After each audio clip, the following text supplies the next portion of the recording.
Un gusto encontrarnos nuevamente en este espacio para hacer un abordaje respecto de la discriminación en razón de género. Cuando pensamos en una categoría de exclusión o de discriminación y la asociamos a la temática de género, tenemos que comprender que existen diversas aristas a considerar. Por ejemplo, la asignación de roles previamente establecida por nuestra sociedad o producto de los constructos sociales del entorno que nos rodea. Así, cuando estamos en un escenario en el que se han asignado roles en función de contextos de heteronormatividad que implican que un hombre en su condición de hombre se encargue de determinadas tareas y una mujer en su condición de mujer se encargue de tareas, por ejemplo, del hogar o de cuidados, implica que estamos frente a una asignación de roles preestablecida por el mero hecho de ser mujeres o por el mero hecho de ser hombres. Así, empezamos a tener una estructura social en la que alguien estará subordinado y alguien, por estos constructos patriarcales, estará en términos de jerarquía, por sobre la mujer o por sobre aquella persona que realiza esta tarea de cuidados. Tarea de cuidados que por dicha asignación puede ser también delegada a otra mujer que tenga condiciones de pobreza o exclusión que se intersequen entre sí. Ahora bien, cuando hablamos de la tarea de cuidados, tenemos que estar conscientes de que este ha sido un trabajo invisibilizado y que frente a esa invisibilización ha habido la constante de que no se remunere o que no se reconozca como trabajo. ¿Cuántos de nosotros hemos escuchado decir a un hombre, a un esposo, mi mujer no trabaja, se queda en casa? Pero ese quedarse en casa implica que se ha hecho cargo de toda una serie de actividades que en la práctica, en términos de los derechos laborales, se hallan totalmente invisibilizadas.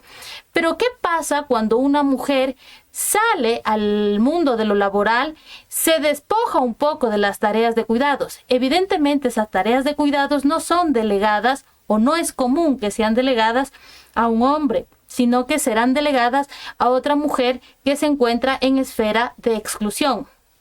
Ahora bien, tenemos que considerar que aquí abunda otra variable que es el techo de cristal, aquel tope o aquella máxima con la que las mujeres que se insertan al mundo laboral se pueden encontrar, por cuanto en términos de remuneración ha de ganar menos o ha de poder, en términos aspiracionales, poder llegar a menos puestos de control o de dominio frente a otros, frente a un hombre. Así podemos encontrar aquella teoría desarrollada por la autora española Amaya Pérez Orozco. Para la autora, existe así entonces la construcción de un hombre champiñón. Ella lo describe como aquel hombre ejecutivo, ¿sí?, que llega puntual, que se destaca en su rol laboral, pero que evidentemente todo eso se debe a que existe una mujer o mujeres que están detrás de él ejerciendo esa tarea de cuidados. Esos momentos en su vida diaria que le demandarían lavar, planchar, cocinar, evidentemente están cubiertos por esta asignación de roles de la que hemos hablado previamente.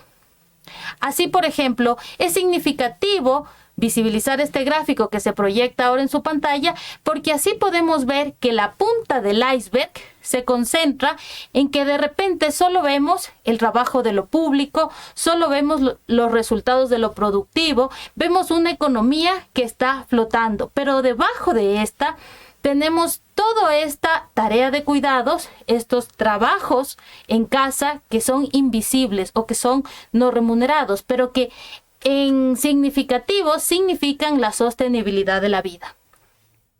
Ahora bien, cuando nosotros hablamos de una perspectiva de igualdad, hemos de entenderla que esta debe existir sin distinción alguna. Esa igualdad se ha conseguido o se ha conquistado en la mayoría de países dentro de los ordenamientos jurídicos en términos formales. Es decir, hay una norma, quizás una norma en esfera constitucional que la reconoce como tal.